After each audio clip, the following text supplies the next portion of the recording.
Well, how about that? It looks like I got another swarm in one of my swarm traps.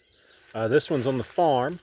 I put this one up for the last 3 years. I put it up in this tree, and the first 2 years I caught swarms, and this year I was worried that I wasn't going to catch one. However, I guess here after the nectar flow that we had, I guess some of the feral bees that are out here in the woods swarmed from whatever tree or hollow where they've built their nests.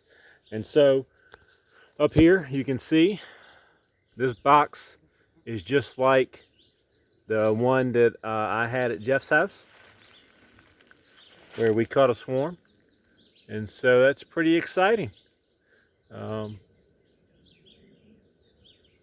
This time I won't. Last year I waited too long to get the swarm that came from this tree out of the box, and they pretty much stayed in this box. I just moved it up to my apiary, and unfortunately, being the unprepared beekeeper that I am, I moved it up there with hopes of moving them into a regular hive, and I never did.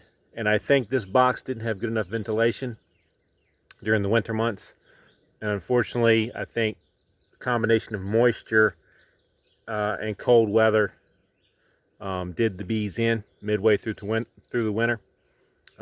Because what happens on the inside of these, if you don't have good ventilation in your hives, they produce a lot of heat.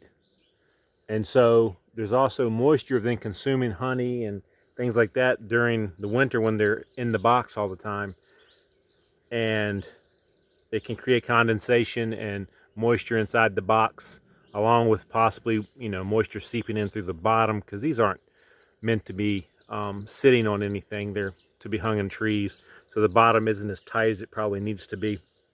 And unfortunately, they didn't make it through the winter for one of those reasons, is what I'm assuming.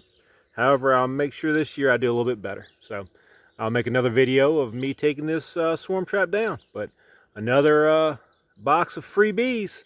That's exciting.